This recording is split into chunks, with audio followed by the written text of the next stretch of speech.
Wood ಚಿಪ್ಪರು. ಇದ್ರ blade ಈ type ಇದೆ, ಎರಡೂ ಸೈಡು ಶಾರ್ಪ್ ಇದೆ. ಇದು ಈ ರನ್ ಆದಂಗೆ ಈ ಬ್ಲೇಡನ್ನು ತೆಗೆದು ರೊಟೇಟ್ ಮಾಡಿ ಹಾಕ್ಬೋದು. ಎರಡು ಸೈಡು ಯೂಸ್ ಮಾಡೋ ಥರ ಕೊಟ್ಟಿದ್ದಾರೆ.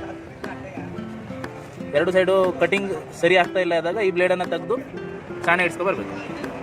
ಎರಡು ಬ್ಲೇಡ್ ಇದೆ ಇದಕ್ಕೆ ಒಟ್ಟು ರೊಟೇಟ್ ಮಾಡಿ ಈ ಥರ. ಮತ್ತು ಇದಕ್ಕೆ ಇಲ್ಲಿ ಒಂದು ಅಡ್ಜಸ್ಟ್ಮೆಂಟಿಗೆ ಒಂದು ಇದು ಕೊಟ್ಟಿದ್ದಾರೆ ಪ್ಲೇಟು. ಇದನ್ನು ಅಂದರೆ ಕೆಳಗೆ ಮೇಲೆ ಅಡ್ಜಸ್ಟ್ ಮಾಡೋ ಥರ ಆಪ್ಷನ್ ಇಟ್ಟಿದ್ದಾರೆ. ಇದಕ್ಕೆ ಮ್ಯಾಲ್ ಮಾಡಿದ್ರೆ ಹಾಂ ಈ ಪ್ಲೇಟಲ್ಲಿ ಏನಿದೆ, ಈ ಪ್ಲೇಟು ಮೇಲ್ಗಡೆ ಸರಿಸಿದ್ರೆ ದೊಡ್ಡ ಕಟಿಂಗ್ ಆಗ್ತದೆ. ಸ್ವಲ್ಪ ಕೆಳಗಡೆ ಸರಿಸಿದಾಗ ಇದಕ್ಕೆ ಪ್ಲೇಟಿಗೆ ಅಡ್ಜಸ್ಟ್ಮೆಂಟ್ ಕರೆಕ್ಟ್ ಹತ್ತತ್ರ ಆಗಿ ಏನಾಗ್ತದೆ ಕೇಳಿದ್ರೆ ಒಂದು ಪೀಸ್ ಹೋದಾಗ ಸಣ್ಣ ಕಟಿಂಗ್ ಆಗ್ತದೆ. ಇದು ಮೇಲ್ಗಡೆ ಮಾಡಿದಾಗ ಇದರಲ್ಲಿ ದೊಡ್ಡ ಕಟಿಂಗ್ ಅಡ್ಜಸ್ಟ್ಮೆಂಟ್ ಆಗ್ತದೆ. ಇದು ಇಲ್ಲಿ ಕಾಣಿಸ್ತದೆ, ಇದು ನಟ್ಟಲ್ಲಿ ಗೊತ್ತಾಗ್ತದೆ. ಇಲ್ಲಿ ಅಡ್ಜಸ್ಟ್ಮೆಂಟ್ ಇರ್ತದೆ, 3 ನಟ್ ಲೂಸ್ ಮಾಡ್ಕೊಂಡು ಕೆಳಗಡೆ ಬೇಕಿದ್ರೆ ಸಣ್ಣ ಬೇಕಿದ್ರೆ ಕೆಳಗಡೆ ಮಾಡಬೇಕು. ಈ ಕಂಪ್ನಿಯಲ್ಲಿ ಏನು ಮಾಡಿರ್ತಾರೆ ಕೇಳಿದ್ರೆ ಮೇಲ್ಗಡೆ ಕೊಟ್ಟಿರ್ತಾರೆ ಅಂದರೆ ಅವ್ರ ಅಡ್ಜಸ್ಟ್ಮೆಂಟ್ಗೆ. ಅದಕ್ಕೂ ಸಣ್ಣ ಬೇಕು ಅಂತ ಕೇಳಿದ್ರೆ ಈಗ ಸ್ವಲ್ಪ ಕೆಳಗೆ ಮಾಡ್ಕೊಬಿಟ್ರೆ ಮತ್ತೆ ಸಣ್ಣ ಆಗ್ತದೆ. ಈ ಪ್ಲೇಟ್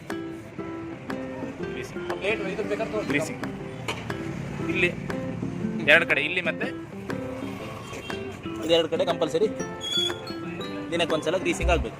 ಗ್ರೀಸ್ ಪಿನ್ ಇದೆ. ಇದು 1 ಲೀಟ್ರ್ ಇಂಜಿನ್ ಕೆಪಾಸಿಟಿ ಇರ್ತದೆ. 1 ಲೀಟ್ರ್ ಅಂತ ಹೇಳಿದ್ರೆ ಆಯ್ತು, ಇಲ್ಲಿ ಬ್ರೆಡ್ ಬರ್ತದೆ 1 ಲೀಟ್ರ್ ಹಾಕಿದಾಗ.